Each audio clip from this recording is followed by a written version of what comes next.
gentlemen, the following contest is scheduled for one fall. Introducing first the host, straight from After the Slam podcast, Bodacious Albert. After the slam, where the real ones stand, we talk dreams, defeats, and the master plan. From the locker room tales to the spotlight glam, you'll feel every hand. This is after the slam. This is after the slam. Body slam gear.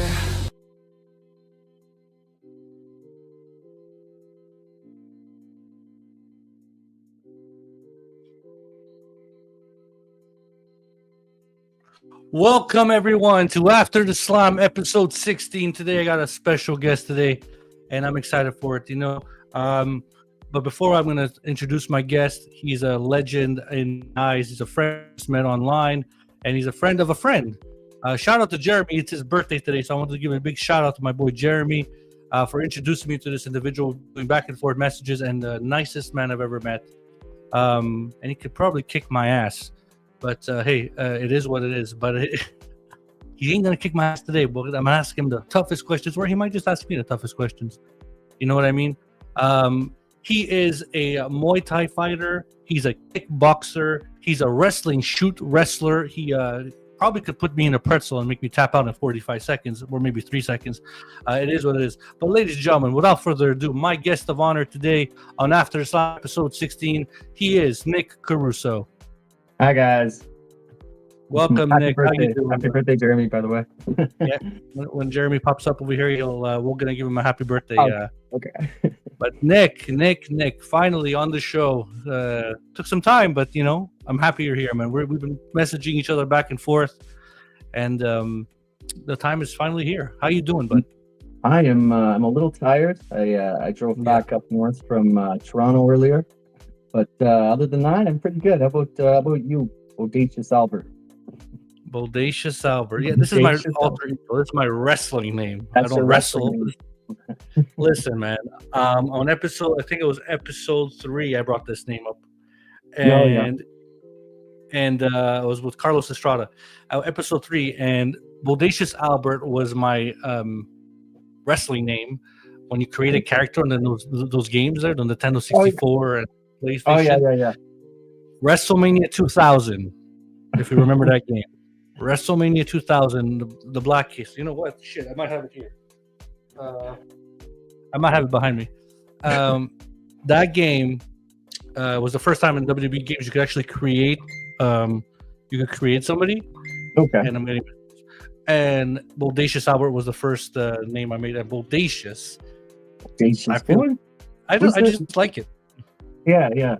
I feel like wasn't that somebody's gimmick? Like I feel like it was. Who was it again? It was the Midnight Express when he came into WWF. It was Bob Holly as something. Okay. Bob, Yeah. And Bart Gunn. Remember the smoking guns? Yeah. Tough. Or what was? What did you win again? Not tough enough. Brawl for all. Brawl for all. Right yeah, there you go. Yeah, there you go. You got it right. Yeah, and his name was Bodacious Bart. Always. And there's our boy Jeremy. Here he is. Nick Berto. Happy birthday, bro. Happy birthday, my brother. Man, Jeremy. That guy, I have known him for almost since 2021. Always got my back. We've been through a lot, me and him. He's a great dude. Yeah. I fought Jeremy. That's how we know each other. You fought Jeremy? Yeah. Oh. We had a kickboxing match in Timmins, and it was one of the hardest ones I've ever had. And in the middle of the match, he was landing these kicks on me, and I just thought to myself, I'm like, yeah, sometimes when you fight someone, you're like, I'm gonna be friends with this guy. And then as soon as the match was done, I went to the his change room, and I was like, just gave him a hug. And I'm like, man, that was amazing. And ever since that, we've been pretty tight. Fucking Jeremy, man. I remember when I first met Jeremy, I always thought he was tall. He's taller than me. That's not saying much. I'm like, I thought he was like 6'3" or something. Then I finally found him on Facebook. We followed each other, and yeah. Enough said. I'm not saying that. Thanks, guys. 44 and still got more. 44 years old. Congratulations, I man. can't believe that. He does not look it. He does not look 44. He looks 24 to me. I'd agree to that. Yeah, Jeremy, thank you for showing up. That's my boy.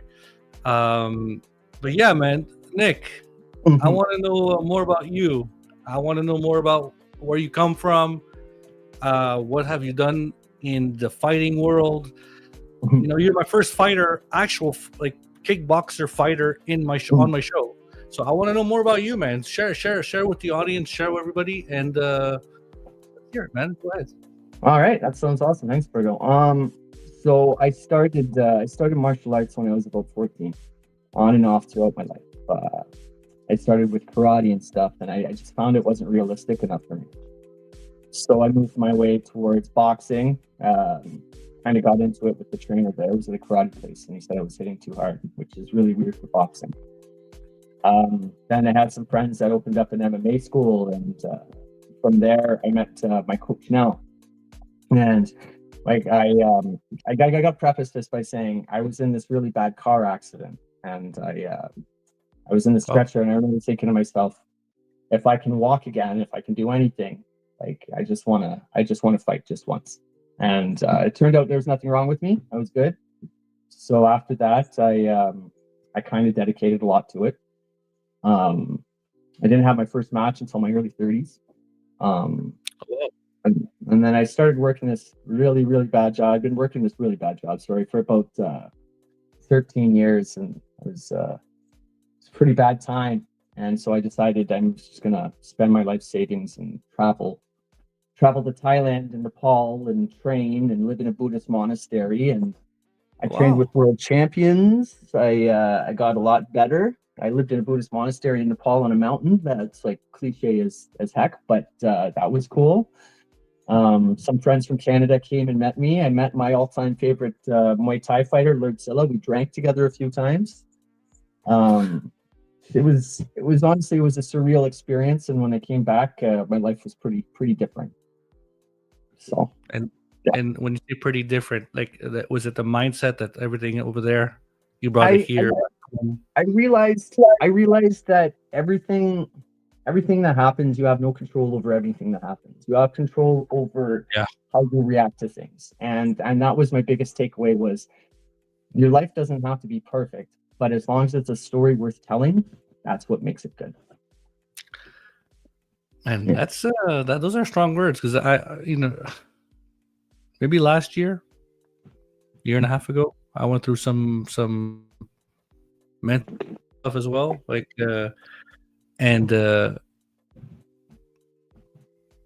this, what I'm doing now, is changing me. This is meeting you, meeting all my other guests, makes me feel good. And, I honestly, when I was listening to your like older shows, that's exactly the vibe. I was like, what I'm doing in my fighting is what you're doing with this podcast. Yeah, it's helping you define yourself. It's, you know what I mean? Like, that's how I feel. Got me emotional, Nick. Shit, I gotta take a water. Damn. I do gotta say, a big shout out to my coach, Corey Jackson at Action MMA.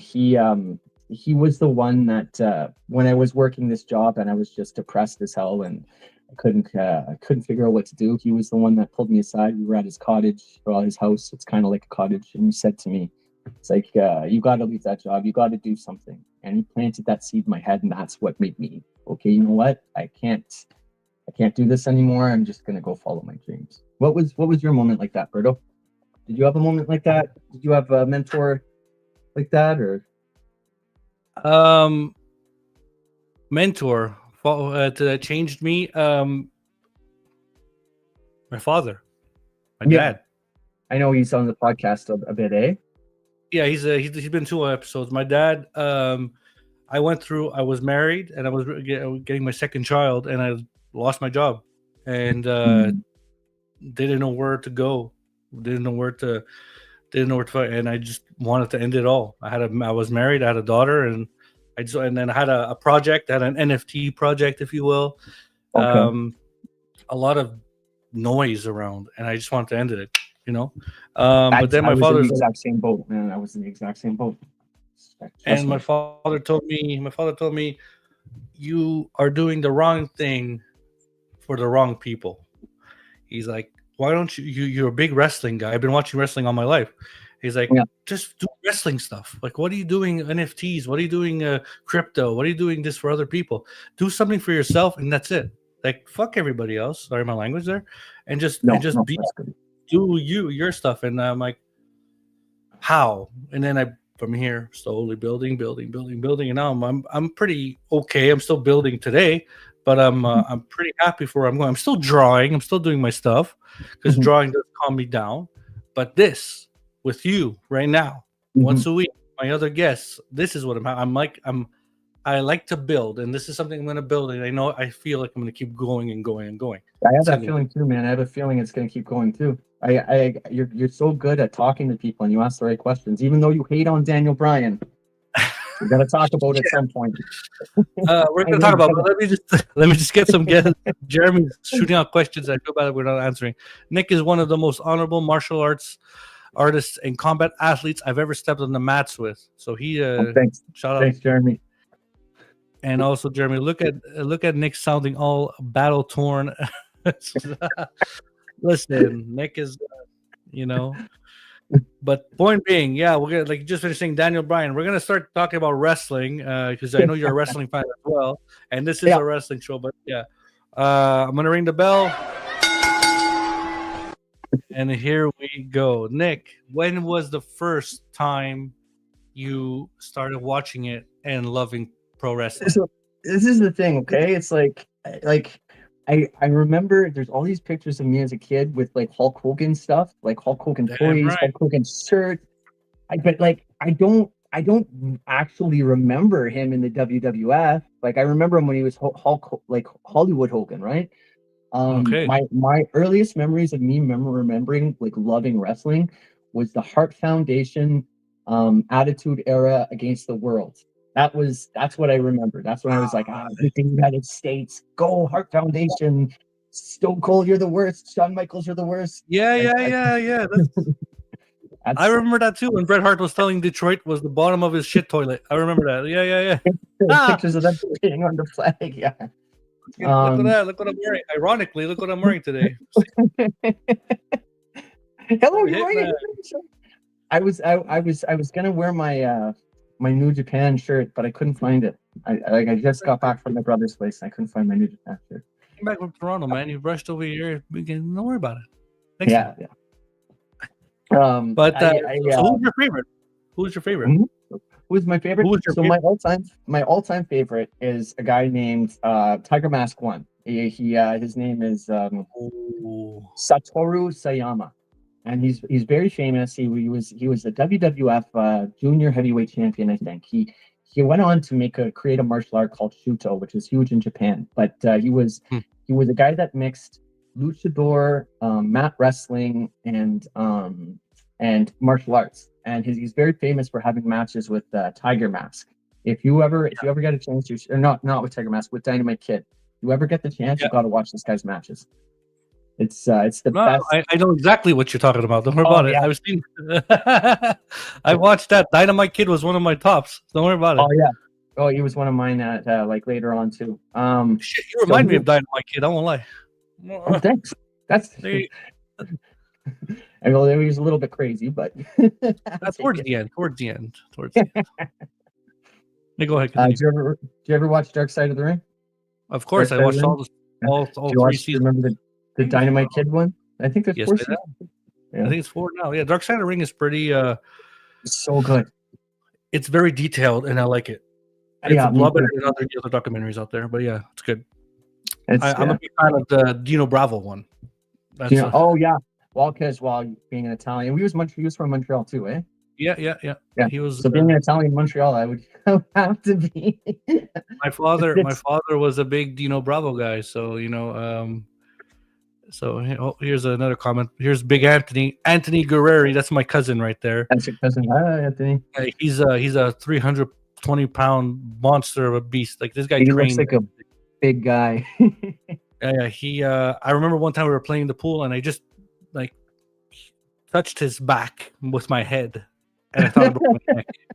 Concussion. But I'm like, oh, I can't move my neck. I'm like, Jesus. So he's a big boy. He's gonna be on the show. He lives about an hour away from me. He's gonna be He's in coming. Quebec. Yeah, he In lives in Quebec. Quebec. Yeah. Yeah, in Quebec. And he's gonna be coming down to my place during the holidays, and we're gonna be doing a show live in the other studio, the other side of the room. Oh. Yeah, so we're gonna be talking about our good old wrestling days when we used to beat the crap out of each other.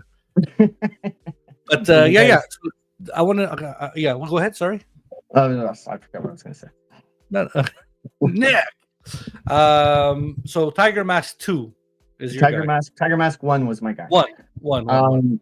And then in the last 20 years though, is the guy that you don't undercut him. You give him props, but you say he's overrated, and that's Daniel Bryan, my guy. Again. Okay, we're gonna get to this conversation right now. You know what? Let's do this. I'm gonna do this for myself. Okay. We're gonna get into this conversation. I am not saying he's overrated in a sense. He, as a professional wrestler, is not overrated. You guys make him overrated, okay? That's what it is. The fans, including me, bro. I was a Yes Movement guy, but I remember when he was ripping necks off of people's heads on freaking the Ring of Honor, okay? Yeah. So, like, that's the Daniel Bryan I like. But then when he went commercial and he went that's the overrated. Oh, dude, it was because you have to remember his past. Yeah, I remember his past, and you know. Damn. So like for me, one of the big things about getting into fighting was Ken Shamrock. When I was a kid, was watching Ken Shamrock and Kurt Angle, and yeah, okay, me too, Jared. You too, bro. Yeah.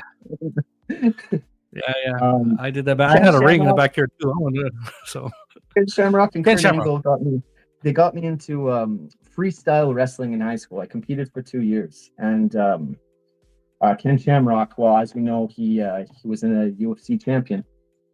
Yes. But Kurt Angle, I saw Kurt Angle lose to John Cena. I think it was like Taboo Tuesday, maybe. It was in high school, and I saw that loss, and I was competing. I was in wrestling, and I think I gave up on wrestling for a few years after that. I was like, I can't watch this anymore. It's John Cena beating Kurt Angle. Yeah. That Ken Shamrock is the man. That's Shakaverse. Oh man, Shaka's in the building. This is another guy that I know. Oh, he does a lot of crypto stuff, and this guy too. Remember when I told you about my father inspired me to do something like this? This guy Shaka is actually one of the guys. Didn't encourage me to do it, but he's the originator of these live streams that showed me and other people in the community how to do it. So shout out to Shaka, man. Shout out, man. But yeah, Kurt Angle's John Cena. What happened there? You saw that? Right. So Cena beat Angle, and this is right when I started around this time, because I was in amateur wrestling, freestyle wrestling. In Canada, we have freestyle and Greco, and in the States, their main style is folk style, but in the Olympics, it's freestyle and Greco. I saw Kurt Angle, and this is when my brain started rewiring some weird way. It was like, I can only appreciate wrestling if it's realistic, if it's like watching Kurt Angle or Dean Malenko. He was one of my favorites. I hate to say the name, but Chris Benoit, he was one of my favorites. Before we found out, what happened with him. Whatever it is. It's watching this really good mat stuff, like the stuff that you're like, oh, that's an actual submission. That's a really, that's a good leg lock. That's a good, even Jack Swagger, that guy. I was watching that guy wrestle, and I'm like, oh, God, he's good, man. So have you been watching Chad Gable? Yes. I don't watch as much as I could. My brother makes me watch it when I'm in Toronto. Yeah. I have friends in Newmarket. There's this comic store that's a bar, and we go and we watch events there when I'm there. But El Grande Americano, man, when it was Chad Gable. I'm like, I love this. I don't love the storyline, but I love this. Yeah. No. Chad Gable's the best right now. Chad Gable's. So it's fun. It's fun. I like the way your answers because me growing up, 2006, 2007. Wait. 2004, 2006, 2007. Like those years. I was a big Chris Benoit guy. Knowing that he was going to win the Royal Rumble, he was going to win the world title, all that's WrestleMania 20. I enjoyed Chris Benoit. I enjoyed Kurt Angle. I enjoyed the Dean Malenkos. Chris Jericho is my top guy. You know, Chris Jericho, even though he's a You just made the list. you know, I wish you would have told me that. You know, Chris Jericho was my guy, but the fucking Lion Tamer, that was a submission like no other, you know. So like originally, like pro wrestling comes from this old style called catch as catch can wrestling, and the two things that came from it are freestyle wrestling and pro wrestling. So catch as catch can, there's a bunch of guys in the UFC and all over, like Ken Shamrock, they learned this style. So there's the actual submissions from catch as catch can that's also in pro wrestling. It's real stuff, right? And so the Lion Tamer, it's like a what's called a neck crank. It's like a crab neck crank, right? It's like twisting your neck in a way that your limbs in a way that they don't want to be twisted. I wouldn't want to be the Lion Tamer. It's like a Boston Crab upside down and stuff. Dean Malenko with the Texas cloverleaf and man, didn't that look like it hurt so much? It reminded me of the sharpshooter, but I mean, what is what is it the is. difference? What's the difference between those two? The sharpshooter, your legs are crossed like this, and and you're being pulled back. Yeah. And the Texas cloverleaf, you're in like a finger four, but like in the sharpshooter position. Okay. So that's what it was. But it looked Okay. badass for a small guy like Dean Malenko to do it. Right. So he looked so tight doing it, like with the Yeah. Dean Malenko was fucking badass, man. I love submission wrestling. Me too. Kurt Angle, Shawn Michaels, that rivalry, that match. If you ever look at it, WrestleMania 21, I believe. Kurt Angle, the way he just cranked that ankle lock, man, it was. I know. And it's funny. I was in this Brazilian Jiu-Jitsu seminar when I was in high school, and one of the moves they taught us was that exact ankle lock. So a lot of these moves that are in pro wrestling are real moves. Like Ken Shamrock used that ankle lock too, right? He had the same thing where you just they're real things, right? So the sharpshooter is the best there was, the best there ever will be. Yes, sir. Hitman Hart right here. Yes, it was. The sharpshooter, shout out to Bret Hart. He invented that. He made submissions popular coming up in the 80s. After the Hogan era, right? Like where people were more into wrestling, the big punches and the big boots. Forearms. Yeah. He's the one that, he brought back like actual, okay, this is a slam. Okay, I got a question for you. Looking back on it now, when I was a kid, I was a Hitman guy, but going back as I got older, if you go back and you watch Hitman stuff and you watch Owen's stuff, okay, Owen was the more skilled technical wrestler. Do you think, like with his high flying, his mat work, everything? Owen had more in a sense. Like you just finished saying, he was high flying. He was doing the moonsaults. He was doing the flying over the top rope and all that stuff. Bret was a mat technician. Bret was on the mat most. So if you want to look at who was more sound, more wrestling sound, Owen is better than Bret for sure. Yeah. Okay. And so that might just cause a controversy with Daniel Bryan, but I mean, but yeah, Owen was better than Bret in the ring. But he was, right? Okay.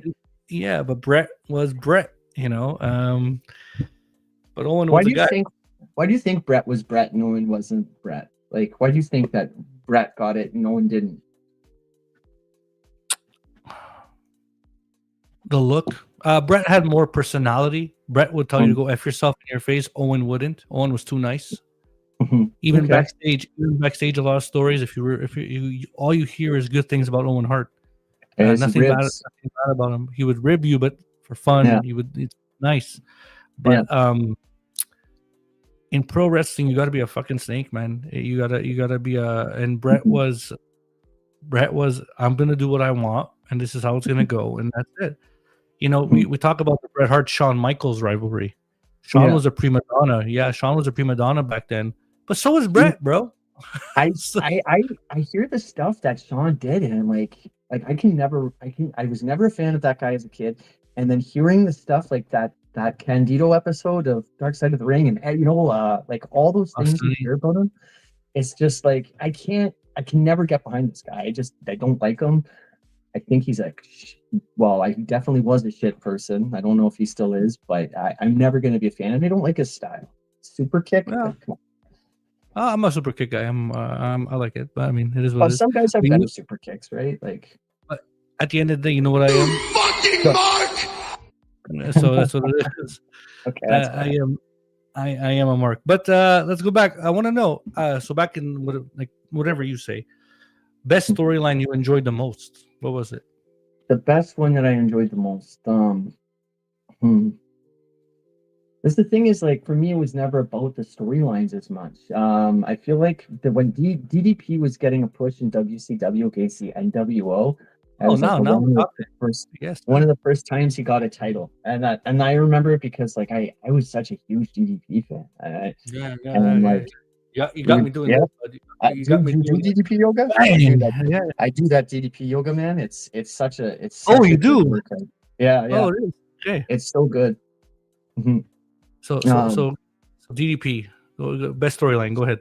It was this is all I remember. It was definitely not his WWE storyline. We went there, but it was him versus the NWO, and I think it was the first time he got a title. It was the first time he was getting a push. Like, he was beyond a mid-carder, and like the fans were finally getting behind him. That's all I remember, was like the feeling they got when he actually won the title the first time. But I just don't remember much about it, because I probably would have been 10. You know, How old are you? To be honest, I'm 37. You're my age, bro. Were you 10 They were years the old? same age. So how do you remember Hulkster then? How do you remember the Hulkamania era? I remember it with the tapes, bro. My father was the guy that had the videotapes. He would record, and my house was. We had the two VHSs on top of each other. So when the TV we'd be watching TV, we'd be recording on the VHS, going to another VHS, or we would get a tape at the video store, dub it on another VHS. Like, I remember those. That was my household, man, and my father raised me like that. So it was that's how I read. Like, the first thing I said on the past podcast was Hulk Hogan versus King Kong Bundy. That was the first thing I saw, and I sat down. I was 3 years old, and I'm like, huh. And then going forward, I was doing Hulkamaniac and doing all that stuff, and then getting older, realizing who Hulk Hogan was, that's when he was with NWO. But just before, I was watching him when he was facing the Kevin Sullivan team on WCW. What was it? Dungeon of Doom, right? Yeah. And that's when he was facing them. And then then Kevin Nash and Scott Hall came to the WCW, and I asked, Dad, why is Razor Ramon on this show? And he didn't know either. Like, we were watching we're not reading the dark sheets, whatever the hell they are. They know the sheets and the backstage stuff, so we didn't know what's going on. Yeah. And Hogan was the third guy when he leg dropped Macho Man, and then Hogan was that third guy and became the NWO. That was like the biggest heel turn, almost like what they could have done with Cena. No. Don't even say Cena. Cena. What they could have done with Cena when he. I don't know why they kind of half-assed that, but you know, why did they do that? Why was he with The Rock? Like, that could have almost been Hollywood Hogan level. And then Coulda, shoulda, woulda. That's what I'm going to say to that one. Coulda, shoulda, woulda. Why even do that? Wrestling today is for the views now. It's not even for the storyline. It's not even for what to come next. They're more for the views and let's get those 2.5 billion views on YouTube and stuff. Mm-hmm. They're not even for that continuing. That's why the Cena rivalry. But the Hogan, if that shit happened now, I don't know. How did you feel when Hogan passed away? So he's like us, right? He's a paisan. He's Italian. And he was my hero as a kid. And a lot of my friends and I debated this. We got into it quite a bit. And it's like, I loved the character, but as the person, did I like the person? I don't think I liked the person. I think he was a bad person. But did we know the person? I don't know. He's a racist. He like on the Dark Side of the Ring, you hear all these stories about people he sabotaged and stuff, and you're just like, I don't know, man. But See, then you remember that feeling you had when you're a kid watching him. Right? that's what matters. Is that That's- feeling when you watched Hulk Hogan? That's why the person, he was whatever they say he was racist or whatever it may be, Yeah. I decide for myself not to believe it to not ruin my childhood. When he passed away, I was sad. I think you can. So was I. I think you can separate the idea of what we thought he was and the person he actually was. I think you can separate Terry Bollea from Hulkamania, from Hulk Hogan. Yeah, and I you think have to. if you think about Hulk Hogan passing away, yes, we can be sad. If you think about Terry Bollea passing away, maybe Who's that guy? I don't know who that guy is. I know Hulk Hogan. Exactly. I don't know who Terry Bollea is. I know Hulk Hogan. Okay. Exactly. I know Hulk Hogan. I know the guy who beat Iron Sheik and started Hulkamania. That's who I remember. So I don't know. Did you ever watch? So there's this clip on YouTube. It's Hogan in New Japan, okay. And years ago, I was on these forums and I was like, oh man, why did they go to that wrestling route? And I was shit talking Hogan. And somebody sent me this clip of him in New Japan. I can't remember who he was against. I want to say it was Inoki or Akira Maeda. And he starts doing like enziguris and rolling arm bars. And Yes, I have that clip on my tube. He was facing the Great Muda. Oh, okay. Was that who it was? Yeah. And he was doing a bunch of different things that he would do never did in WWE. Amazing things too. Like he was doing them well. I'm like, what the fuck? Yeah, Hogan was good. Hogan was good. He was actually good. Yeah. It's like, what? You know what the heck? Hogan was pretty good, man. So if I have to ask you your favorite era, there was many eras. Okay? We got the Hogan era, which we call that the golden era. The golden era, okay. Now you got the Attitude Era after that. No, you got the new generation with the Bret Harts and the Shawn Michaels and the Diesels and the Razor Ramones. Okay. Then from there you get the Attitude Era with Stone Cold Steve Austin and D-Generation X and the Nation of Domination. You know, that was my favorite. That was my favorite. Was the Attitude Era. Okay, then we got the Ruthless Aggression, and then you got maybe the Ruthless Aggression. Oh no, shit, that's good. Really? Oh, no. One of those two. Because when it got to Ruthless Aggression, they started finally showing love to like the smaller guys, you know, like Guerrero and Benoit and Malenko and Sabin. And then they're like, shit, these guys, like, they're small and they're technically good and they look like they could actually do submissions, like right? So it's like, what do you think? Man, once I was funny because somebody asked me this question like a while back, and there was something good about every generation. If you're a wrestling fan, you can't pick one. There's even today, like there's something good going on today. What is it? I don't know. You know, but it's like when it came to the golden era, we got the Hogans, and then I was a big Nasty Boy guy. Like I was. Yeah, I was listening to you say that. I like the Nasty Boys. I like the British Bulldogs. I like Demolition, the Road Warriors, Rush. Demolition is free. What about Legion of Doom? Love them. Big mark for Legion of Doom. Like I loved Animal and Hawk. You know, that tag team generation was my favorite. Yeah. Then, good call. Yeah, and then it came into the golden era, not the golden era, the new generation. Like I enjoyed the Bret Harts, like watching Bret Hart beat Yokozuna, and then you see the Diesels and the Sid Vicious, Psycho Sid. Sorry, the storyline with Shawn Michaels winning the title, the Heartbreak, the Boyhood Dream. You know that shit was good, man. That was moments.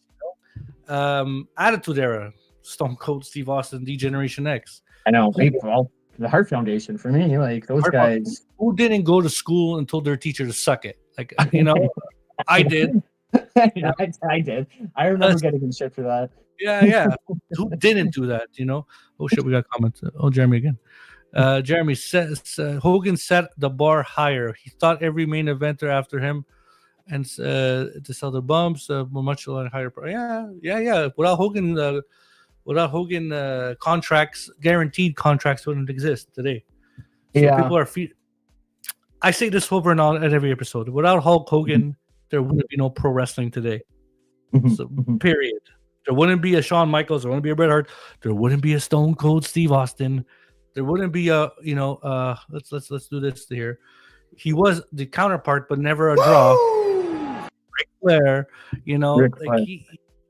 Yeah, I love that. He was a counterpart, but he was never.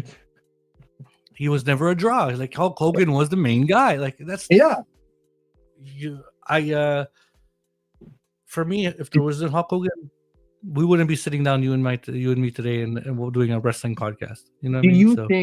Do you think Macho Man could have, if Hogan wasn't there? Do you think Macho Man could have had No. the same effect? No. No. Mm. Nobody. I think he Nobody. could have. I think he Yeah. could have. I think he could have. I think. Well, then, since you said Macho Man, I'm gonna bring this up. Give me a good Macho Man impression. Let's go.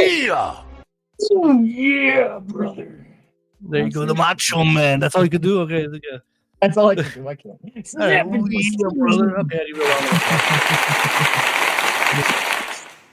No, I don't think Macho Man would have had done that for the wrestling business. You don't think so? Hogan, not Sting. Nobody. Nobody did anything like Hulk Hogan. I think, what was it, the Mr. McMahon series, when they're talking about how originally, before they got Hogan, they wanted Dusty Rhodes to be the guy. I love Dusty, but no. That's what they said in that documentary series on Mr. McMahon on Netflix. They're like, I could be hated. Okay, I'm gonna look at this camera. I could be hated for the Daniel Bryan comment I made. But if you, wrestling fan, have to say that somebody else besides Hulk Hogan and Hulkamania made wrestling, okay? No, they could have. Like, if you're out of your goddamn minds. Huh? You like that transition? You're out of your goddamn minds. You're out of your goddamn minds. I like that.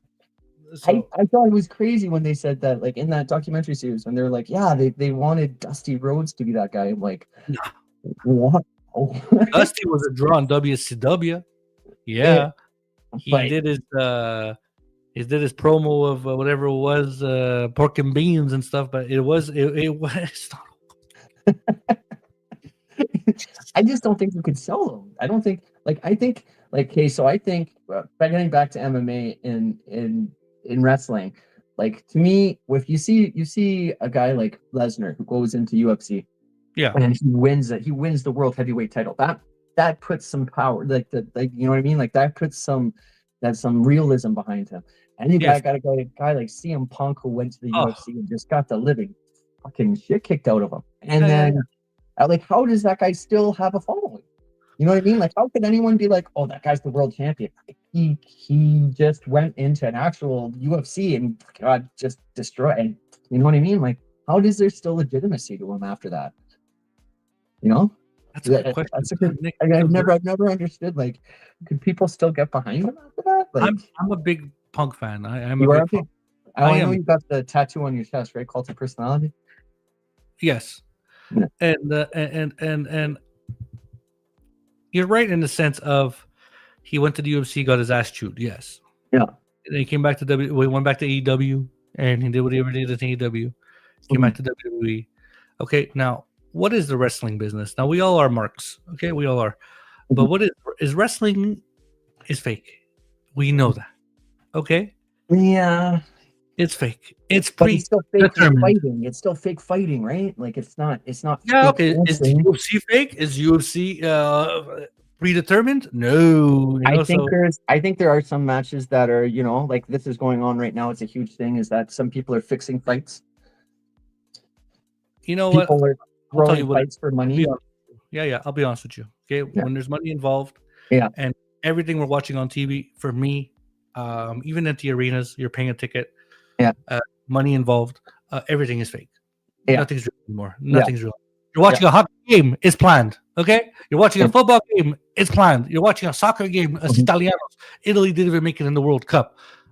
It was already planned. Okay, bro. So it's fake. Everything is fake. And I think to some degree it is. Cancel me on YouTube. Don't do it. I got more subscriptions. No, I might get subscriptions. But it's not real. Okay. This right here, what we're doing, might not be real. Okay. So, I hope so. I hope it's real. You got a heartbeat. You got a heartbeat. No, I'm kidding. I'm alive. I'm alive. Okay, good. No. I said this in my last episode on yesterday morning. Mhm. You're sitting at a round table, but Okay. it's you and 3 other men or women, inspirations, whoever you would love to sit at a round table and have dinner with. Who would the 3 people be? In life In itself. life general. It doesn't need to be wrestling. It could be whatever you Okay. say. All right. There's one guy. His name's Terrence McKenna. Do you know who that guy is? He's a guy that No? wrote this book called "This Food of the Gods," and he made this theory. He went around to different anthropologists and entheobotanists, and he made this theory that humans evolved into humans from apes by eating magic mushrooms. So Wow. I'd like to pick his brain on the experiences he had going to different shaman and stuff. And then I would like to say the Buddha. The Buddha would be cool. And you know what? Let's go with for the last one. Let's go with Lou Thez. Let's go with Lou Thez. Says that's Lou that's Thez. Let's do that. that's- That's it. So those are 3 different answers, ladies and gentlemen. I'm gonna do this. I'm gonna come right back to you. Only on After the Slam, you know. There, only on Nick. Oh man, what about this? Oh, this is ugly. I like this. Okay, so that's a good round table. How about so you? now, my round table. Yep. Me, Hulk Hogan, Mhm. Michael Jackson. Michael Jackson. Michael Jackson. I'm a big Michael Jackson guy. I had a lot of questions to ask him too. Actually, that's a good call. Michael Jackson and Stan Lee. That's a great. What do you think, Stan Lee? The interaction between Stan Lee and Michael Jackson would be like? They'll be best friends. You think so? Yeah. But Hogan, Stanley, and Michael Jackson are those 3 guys I'd pick for me. That would be cool as shit. I like that. Weird, I but like I mean- mine too. I think I'd learn a lot. Like reaching enlightenment would be pretty cool. The Buddha can teach me that. But Yeah, Hulk Hogan was my idol growing up. Michael Jackson was my idol growing up. I was a Michael Jackson freak, man. Again, stories being told about Michael Jackson. His music is legendary. You still hear it today. I know. You can't feel guilty about liking his songs either. Even if we don't know undeniably what happened with him, but we do know that He was I'd acquitted like- without charges, but he was I acquitted can without still charges. listen to his music and not feel guilty. Yeah. No, Hey, no. Can you? No, I can't. No, like here, let me make the comparison. Can you go back and watch a Chris Benoit match and say this is a good match? Yeah. Yeah, exactly. So you could do the Yeah. same, even if he was guilty, which we don't know. I Not- found not it weird. Benoit. I was watching a Benoit Kurt Angle match. Yeah. Royal Rumble. I Dude, think it was 2003. Those best matches I've ever seen in the WWE were probably those two. And at the end of the match, he was getting a standing ovation, was pounding his chest. You know, there I felt weird. I'm like, fuck. A couple years later, like, damn, Yeah. that's creepy in a sense. But Yeah. the Benoit stuff, whatever happened with him and his whatever the ending, we don't know if it's real or not. We don't know if it was planned or staged or whatever it is. I Same think thing I think CTE is definitely real. I think it's definitely I- real. Oh, Like, I'm I'm gonna a make fighter. I know I got CT. Like my brain's a little banged around. You know, like it's a real thing. I think the moment someone gets one concussion, you got it. Mhm. It's normal. Yeah. It was exaggerated with we're saying his brain was a 65-year-old man. I think you're right about that too. I think I don't know how that's quantifiable. Like I'm not a neuroscientist, but I don't know how you can. You know what I mean? Like how you measure that you can say it was like a whatever 95-year-old man or Yeah. whatever they say. I don't know how you can do that. I think there's like that's just a cop out. Bro, you're a fighter. You're a Yeah. fighter. You've been shot in the head a couple times. A lot. Jeremy's one of the people that did it. You know, Jeremy. Do I look at you and look at you gonna go kill your family? No. I don't. I think there's a huge difference. I think Yes. doing like thousands of diving head bombs, those diving headbutts that he does over years compared to Chair maybe shot to the head. Yeah, I think that's different than the hits I've taken. I was in high school wrestling. That's how I got my first concussion, I think. was high I school got wrestling. concussed. I got concussed. I've been thrown off balconies in backyard wrestling. I've landed on my head and stuff. I've been hurt before. I've been chair shot to the head, real, busted open. Mhm. Um, I'm not. I don't think I'm gonna go. I never got the. I got verges. Like I argue with the wife and stuff. That I want to fucking get angry, but I'm not gonna go do what he did. Like that's And not. I think mental health also probably, like he probably, He I didn't don't have. know. He didn't go. He was a worker. He was going to city to city to city. He had the 2 days off, and whatever triggered him. I Again, still mental think health. CTE did play a part in it, though. Like Yeah. Mental health, ladies and gentlemen. I'm going to say it here on the show. Get yourself checked. Because absolutely. you never know. I went through a mental breakdown. I went through a depression, and Me I too. went to see a therapist, and I got myself fixed. Still working on it, but And that's still. the thing. It's not something that just, you know what I mean. It's not just a one fix. It's You something gotta your go. entire Session. life, right? Yeah, you gotta do it. And then you gotta whatever triggers you turn the other way. Like for me, manifestation is big for me. So like I think positive. I have a negative thought. Oh, I'll think of another thought, and then that good thought comes into fruition and comes into So that's into called mindfulness. They taught me about that in the monastery. It's like, so like in Buddhism, the belief is that like there's suffering in life, but they train you so that once your brain starts gravitating towards the thing that's making you suffer, which is usually a desire is not being met, that's what is making you suffer. So you start thinking or meditating on mindfulness, being mindful that that's something that's passing and something that that's not important, and like being aware of that, and then training your mind to think of the opposite thing to make you know what I mean. Like it yeah. sounds like that's what you're saying, I think. Well, it works. Mhm. So it does help. Anyways, now we're going Sorry, man. deep, bro. We're deep in this channel. Shit.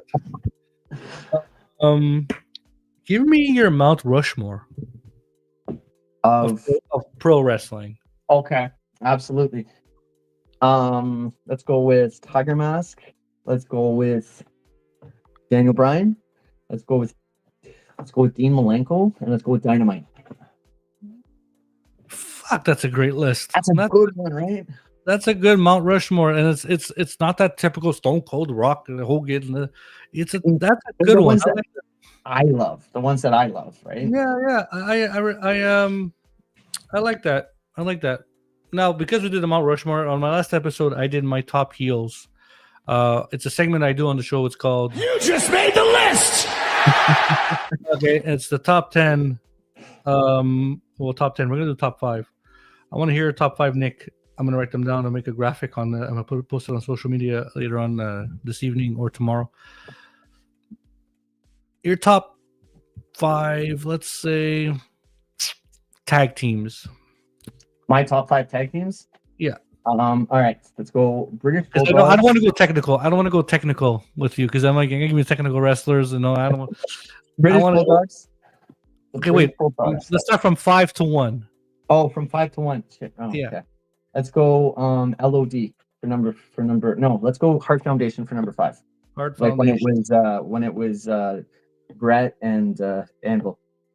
Okay. And then let's go LOD. Yeah, we'll go LOD for that for 3. For 4. Let's go for 4. Sorry. There's these matches I watch on YouTube, older matches, and it's Dean Malenko and his brother Joe Malenko. You ever watch those matches? Like Joe is the Malenko bros. Joe is like probably better than Dean. He never got anything anywhere from it. It seems like. And then for I don't know who to go for 2. I feel like Number 2 here. I know that the British Bulldogs are definitely number 1 though. All right, I know that those guys are number 1. I can't think of who 2 would be though. I just said all my favorite tag teams. Let's go with let's move LOD to 3, and let's put Demolition as 4. Yeah. Okay, so about 'Cause, three was Malenkos were the third one. Okay, yeah, Malenkos will be the second one. So we'll go Bulldogs 1, Malenkos 2, LOD 3, um, And Demolition. Demolition 4, and Demolition. I like that. I yeah. like that, ladies and gentlemen. So we got number 1, the Bulldog, the British Bulldogs with the Dynamite Kid and the British Bulldog, David Boy Smith. Then number 2, you got the Malenkos. Number 3, you got Animal and Hawk, the Legion of Doom, Road Warriors. Number 4, you got Demolition of Axe and Smash and Crush. And then you got number 5, Jim the Anvil Neidhart and Brett, the Hitman Hart. That Hitman. That Hitman. Right there, we just made You just made the list. Who are your 5? My 5. Oh, Yeah. wow. Yeah. I'm going to go from 1 to 5, actually. Okay. It's easier that way, right? It's Yeah. harder that way. Number 1 for me is the Hart Foundation. Okay. Number 2 would be the Nasty Boys. Okay. Number 3 would be the Steiner Brothers. Oh. Yeah. Damn it. Number 4 would be the Hardy Boys. Okay. And number 5 would be Edge and Christian.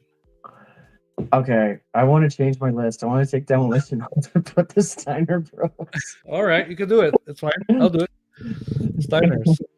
Steiner Brothers. I was thinking about remember when they were when they were in before they went to the WWE, like when they were in WCW, then they went to WWE, then they went back to WCW.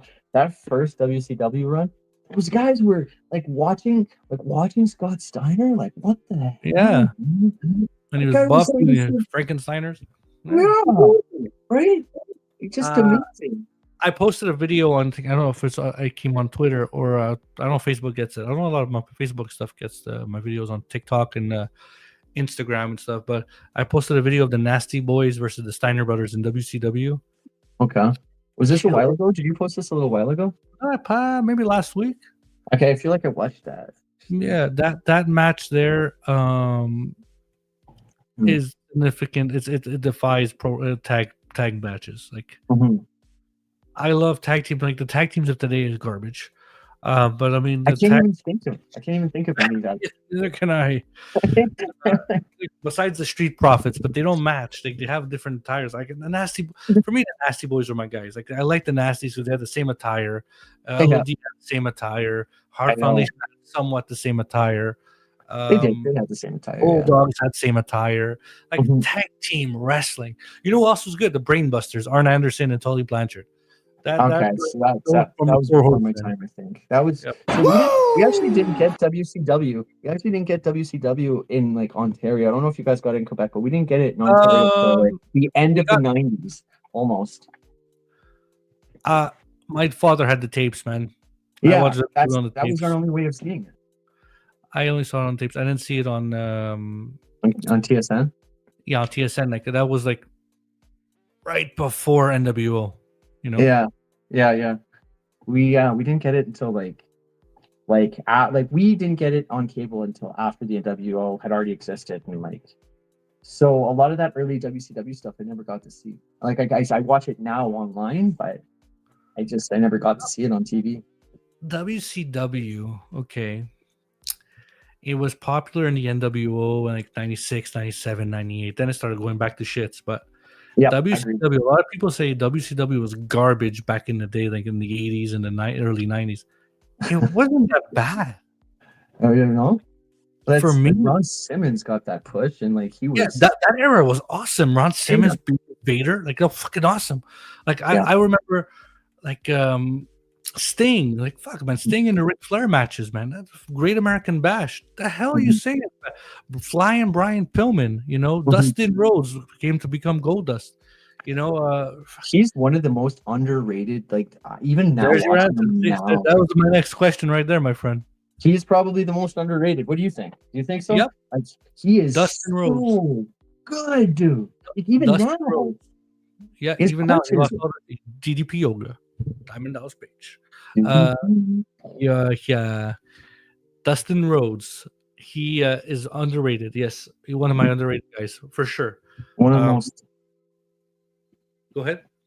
I was just agreeing with you. One of the most underrated. One of the most. a lot of when he was Goldust, when he first showed up as Goldust in '96 with Marlene. Yeah, Ooh, I remember that. Marlene. Oh my god. I said on previous. I had a magazine, and I brought it to school. It was Goldust and Marlene on the cover, and they were showing like side boob and stuff. I got shit. I was in grade 1,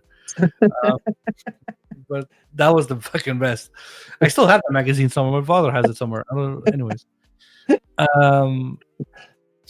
yeah, Goldust, Dustin Rhodes, very underrated, and that's why when I say WCW back then, people say it was shit. It wasn't shit. It wasn't shit. Watch the matches might be crap. I don't know, man. Some matches were good, like the tag team match with the Nasties and the Steiners. I rewatched that match over and over. Like I have a 1-year-old, and I watched that show. I watched that match with my son. Like I'm watching that match with him. Like he's watching the Steiner brothers and Nasty Boys. My daughter, she's a big Cody Rhodes mark, whatever it may be. But I mean, and she's 4. Fine, she's coming with us. She's coming with me to Saturday night's main event when they're coming to Montreal, January 25th. I seen you were saying that on one of the ones I watched. Yeah, they just announced that they were going there, right? For SmackDown? Yeah. Was it SmackDown? Well, SmackDown and Saturday night's main event. I'm going to both. Yeah, okay. No. SmackDown, I'm taking my father with me. Okay. And he and I haven't seen a show together in over 20 years. So it's a moment for us. And my daughter hasn't seen a show ever. So I'm like, you're coming to see wrestling with daddy, you know? I don't want to go. I know she's going to want to be on my phone and watch Coco Melon or something on the phone or something. But I mean, she's going to be anxious or she's going to get anxious? She's not going to want to, she's not going to want to sit down and watch the show. Like she's going to hear, but she'll like the lights, she'll like the pyrotechnics and all that stuff. But it's okay. It's something for me, my memory. Father bringing me to wrestling shows when I was young. Now I want to bring my kids. So it's gonna be awesome, man. Yeah, it's gonna be awesome. That's gonna be a memory for sure. And even if she doesn't realize it yet, you know, as one of those things later on, she'll come to remember. Like I was just thinking the other day about my dad taking me to hockey games with him, and it's like he just, you know, he used to take me to these OHL games all the time, and it was like some of the best memories, right? You remember, like you go get that hot dog, you go get that beer. Well, obviously she's not gonna have a beer, but I mean, she'll have fun, and she knows Daddy's a big like Dad. Like right now, Daddy, what are you doing after I'm doing my podcast? Oh, you talking about wrestling with your friends? I'm like, yes, you know. Okay, one day I want to be on the show. I'm like, one day I'm gonna interview you, Amelia. Don't worry about it. Yeah. So, I gotta watch that one, man. That's gonna be cute. I'm gonna have her one day on the show, like just in like talking. Like, 20 minutes, you know, just like talking wrestling. What she likes. I like whoa, that was she doesn't even know his name. But anyways. Back to the show. Nick, Survivor Series is 2 weeks away. Actually, it's next Sunday or next Saturday. Are you gonna watch it? So last year's Survivor Series, I went to, remember I was telling you about that in Newmarket, there's this, it's called Wayside Comics and Cocktails, and I went and watched it with my friend Gareth. So when I was at my brother's, he was getting me caught up on who the teams were. Lesnar joined Heyman's team, I think. Did he? Yeah. Or did we find out tomorrow? Lesnar joined Heyman's team. Who joined? Who was on the other team? Who was it? So we got Roman. We got CM Punk. We got the Usos. The Usos. We got Cody Rhodes and Roman Reigns. Versus, it's okay. That's Braun Breaker, Bronson Reed, Logan Paul, Drew McIntyre, and Brock Lesnar. Just Drew McIntyre and Brock Lesnar in one team is just fucking. I know. But I don't even really give a shit about the face team. If that heel team is, I want that heel team to beat the hell out of the face team. So why actually? Like that whole heel team is. Wait, who's the one guy though? There's one guy I'm not too sure who he is. It's like the guy who's always with Braun Breaker. What's his name again? Bronson Reed. I don't know who that guy is. He's a badass too, but he's I don't know. You got Brock Lesnar and Drew McIntyre together. Like that's fucking. and on, as much as I hate to say it, but Logan Paul's like super good in the ring, man. Like he's underrated. He's such. I don't know if he's underrated. I think he's got enough of a following. Yeah, and people are just going to hate him no matter what because he's kind of a douchebag. But That, Really, people know how don't know. talented he I is. don't know if he's a douchebag. You what he on his impulsive podcast, like he he does a show, okay? Yeah. But is he really a fucking prick? Is he really a douchebag? I don't know. Like he I don't see myself going up to him and shaking his hand, Yeah. but at the same time, I don't see him saying "fuck off, go away, get away from me." You know what I mean? Actually, you know what? That's a good point. I don't see him doing that either. I So, don't. I think from what I've read, those brothers are actually both like just really like not shitty dudes, but like just really low IQ. Like oh, I hope Jake gets his beating like in that boxing event that he's facing a guy 10 times taller than him. he's fighting Anthony Joshua. He's gonna get killed. Like, if he doesn't get killed, then those rumors that it's fixed are for sure it's true. fixed. It's gonna And be a Netflix special. It's fixed. But It's- people if pay it's- money. if he doesn't get knocked out in the first 2 rounds, then it's so for sure fixed. Yep. It is. Agreed. Like, Okay, back to Survivor Series. okay. Survivor Series this Oh, so who was on the Nick girls' Caruso. team? We got There's Becky Io Sky. Lynch. Becky Lynch. We got Lash Legend, Nia Jax, Kairi Sane, and Asuka Okay. versus. I don't like Asuka as a heel. When did she become a heel? Like this is why I'm not super up to date. She's the new Big Show of WWE. She's a face and a heel at a week or another. Like every week it changes. Oh. Yeah, they're facing Charlotte Flair, Alexa Bliss. Oh, yeah.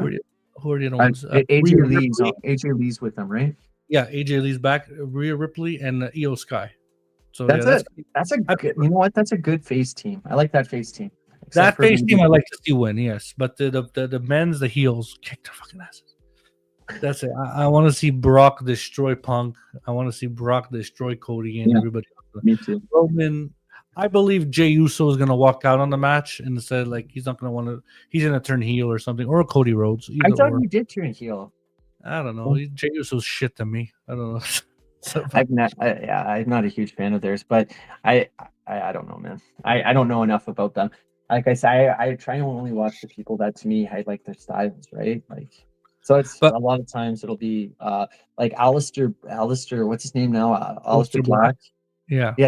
So like that guy is a legit kickboxer. I watch him and I'm like, to me that's one of the best thing, you know what I mean? Like that's one of the best styles. He's a nut kickboxer. That's my favorite style of kickboxing. Is like, and then he goes in the ring and you see those kicks he does. Those look real.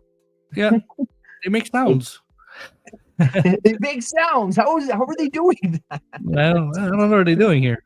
They're putting a speaker on the they're putting speakers on the boots now. They're putting microphones. Is that what they're doing? Like no. Maybe. Like... Okay, but I want to know you. Yeah. Nick, you're going into War Games against, let's say, the Heyman team.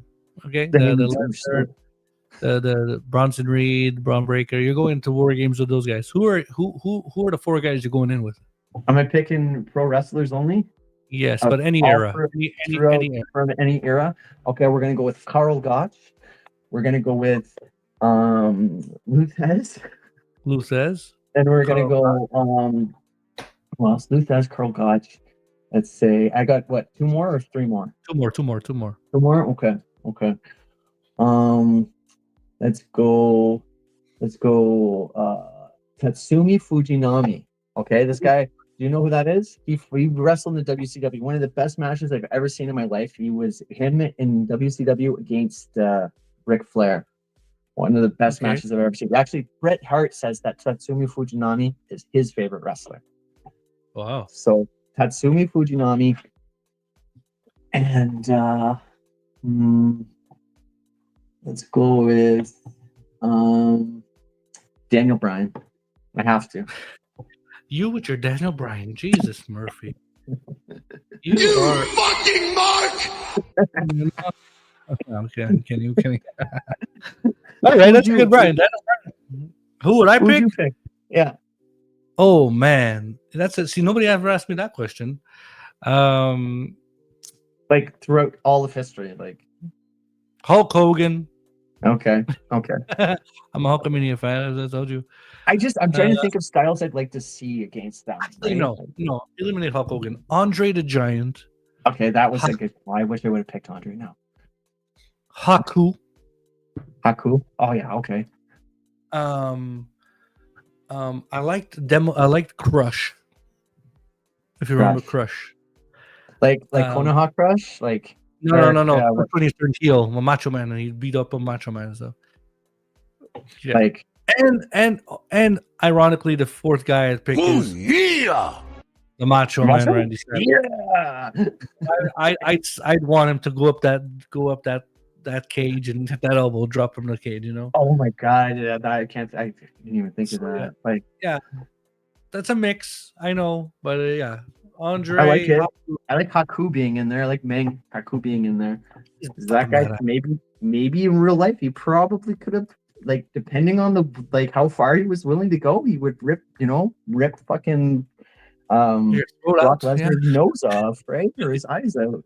I can grab you like this and just rip your throat out. Yeah. I see that. Dude, you hear those stories about the stuff he's done? Like, he bit a man's nose off at the bar.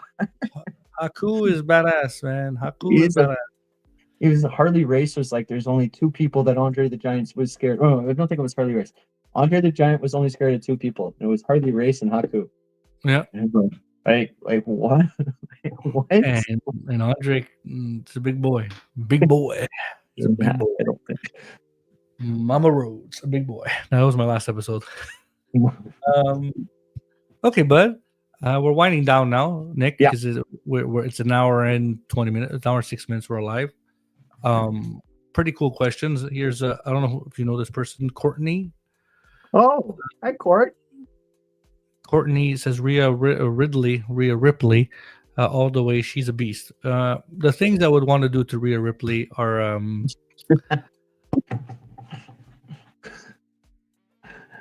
no comment. I would just do Rhea Ripley, yummy. Doesn't matter what you think. Rhea Ripley. Okay, so you as a fighter, as a kickboxer, are you still training? Are you still going? Are you still doing all that stuff? So right now what I'm doing is like I go to the gym about 5 days a week. I work 2 jobs. I go to the gym 5 days a week. 1 week I work like evenings, and the other week I'm getting back into coaching kickboxing and trying to. I'm 37. I think I got a few fights left in me. So I'm getting back into training. I took a little time off just to weight lift and get stronger.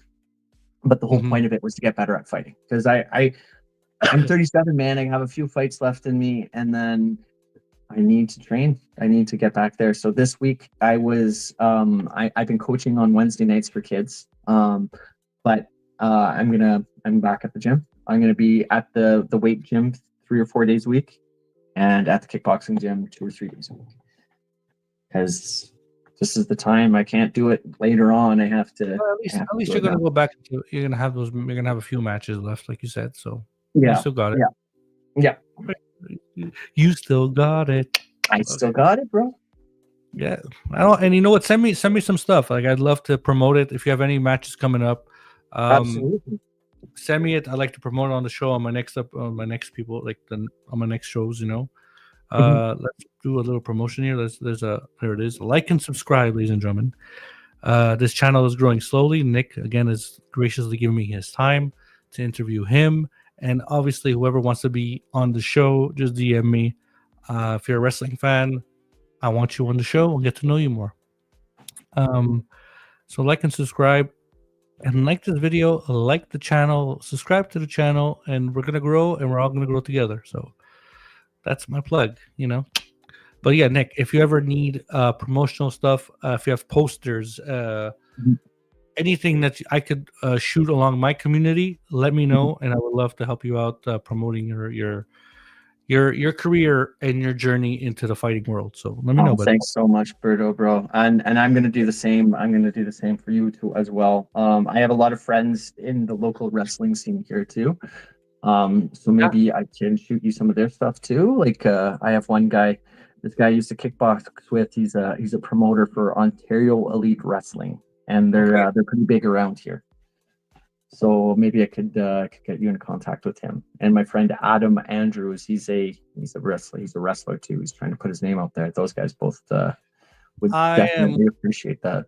1,000% happy to have them if they want to be on the show or even like promote their stuff on the show. I pop up a poster on my show. Get that them. Would be so awesome, man. That's what I like to do, man. Helping others, it was a big thing for me as Jeremy. But I get screwed a lot. But nowadays, we get smarter, bro. We get smarter, right? You know what it is, bud? Relying on other people and helping other people, but when it's your time for help and they're not there. I think we just got to get better at reading. Like I suffer from this too. It's just like better at reading which people to have around. Yeah. I think absolutely.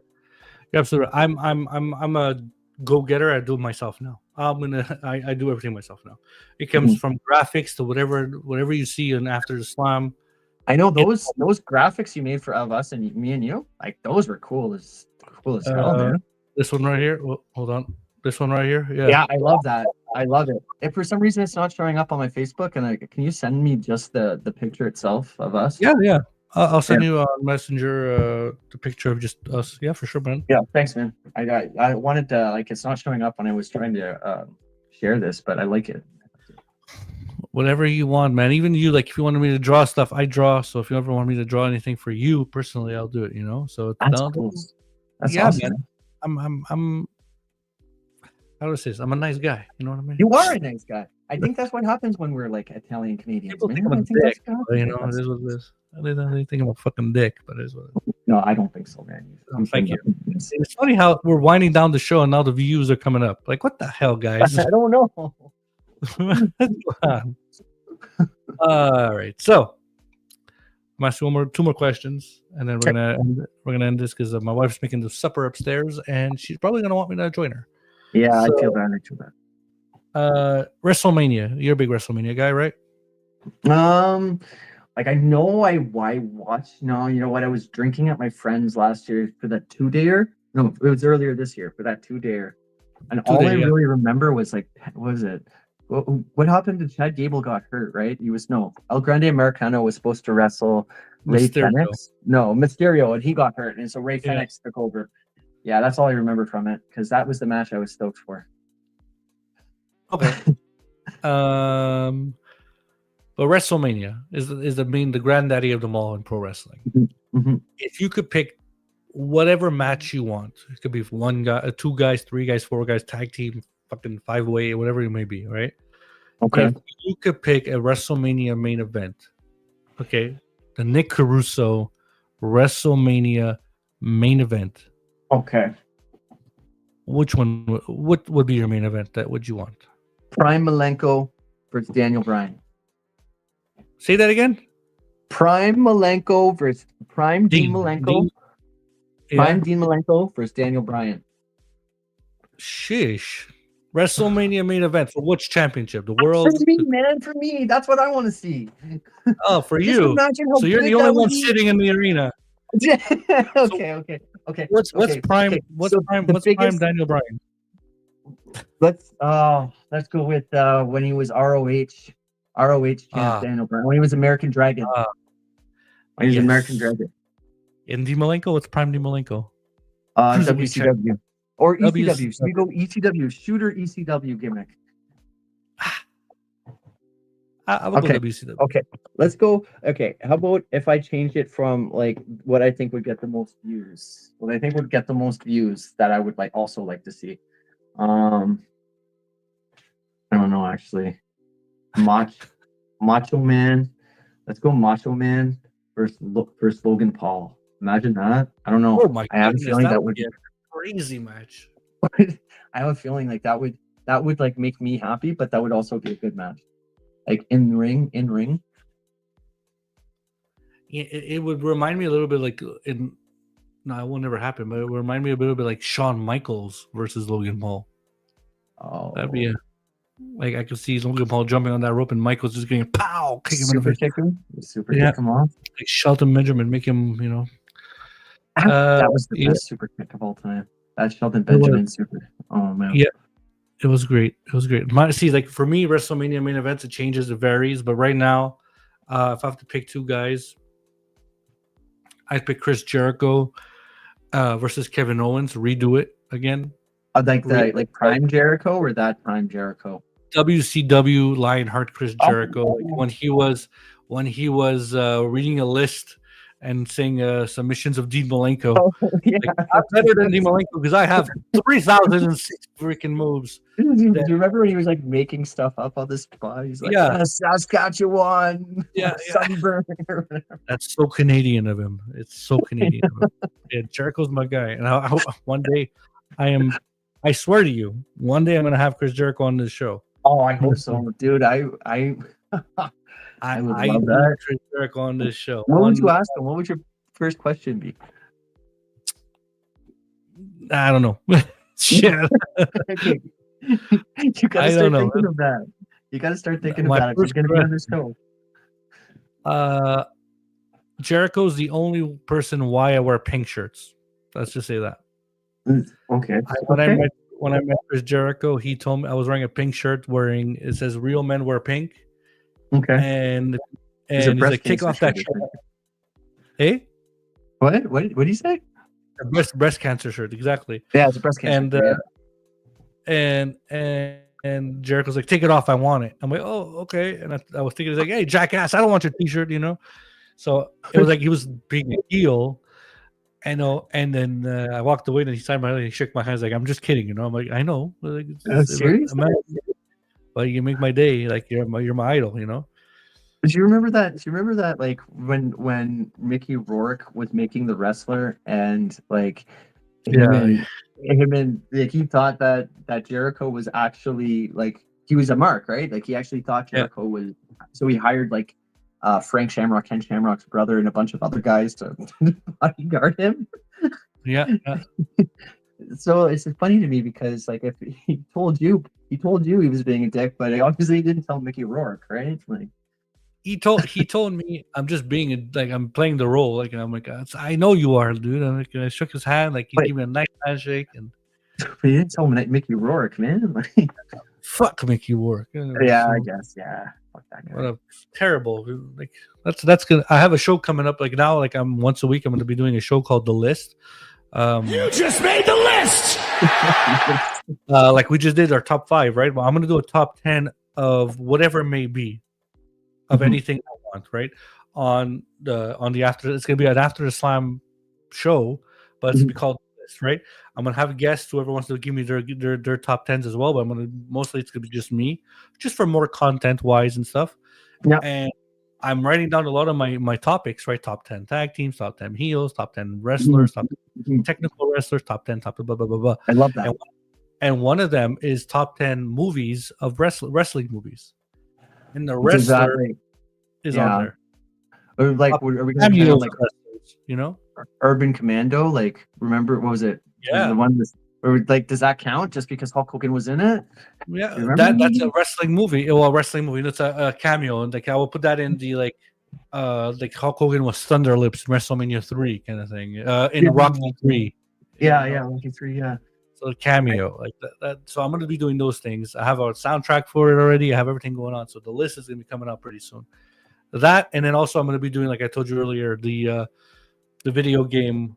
I'm gonna put a poll on Twitter, Facebook, I like that idea too. And we're gonna just let's say, okay, today I'm gonna make WrestleMania 2 WCW versus NWO Revenge on an N64. Which match would you want to see?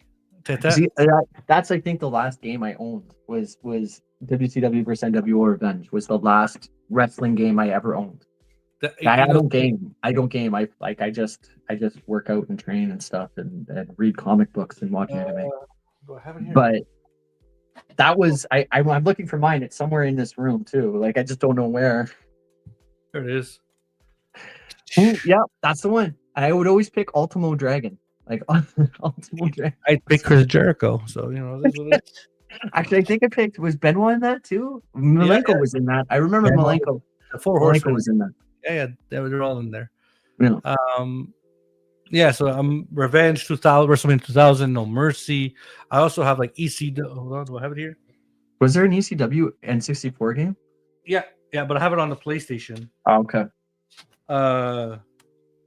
Like old classic games like ECW, Anarchy Rules. Is Sandman on there? Yeah, like WWF In Your House. Like old. These are gonna be WCW Mayhem. Like I'm gonna bring old back classics. You know, it's I gonna be like a that. 10-minute show, 20-minute show. But just bring it, just enjoying our childhood. That's what I would. Oh, that's one of my discs. No, make sure it's not broken. No, it's SmackDown versus Raw 2. You know. Okay. Anyways, all right, bud. So we're gonna let's end the show here. Okay. Nick, what is your feeling of pro wrestling? How it is today? In the next 10 years, what do you see wrestling? I being? think, and I'm probably off on saying this, but I want to see more like mat wrestling revival stuff. Like I want to see more guys like Drew Gulak, and I want to see more guys like Bryan Danielson. I want to see more guys like actually trying to make their stuff realistic, like actually learning that stuff, and like watching a product that's closer to strong style in NJPW. That's what I want to see. Well, so far in WWE, we have the Chad Gables And Chad know, Gable, yeah, and that's Gunther. fair. Gunther, maybe. I don't know. Maybe he's got a strong style because of that slap, but like his mat wrestling, I don't know about. Like You know who I miss that he used to be in Japan, like strong style Japan? Shinsuke Nakamura. dude, you watched? Remember what was it last year? He was in. Was he at Was it Survivor Series where he won the Intercontinental title from LA Knight? Was it Survivor the Series? US title. Yeah. The US Yeah, title. it was a U.S. title. And Like, since because you said that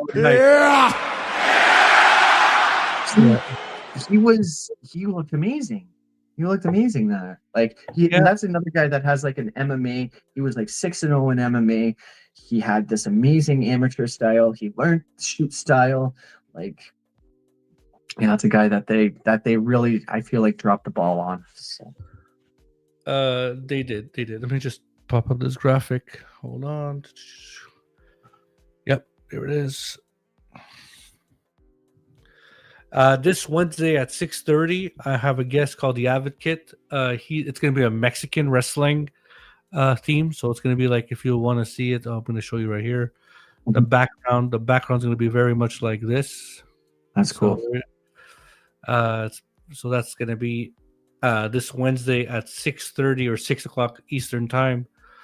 We have the Advocate. It's going to be a Mexicano. I'm going to have my luchador masks on. He's going to have his luchador mask on. We're going to have some fun.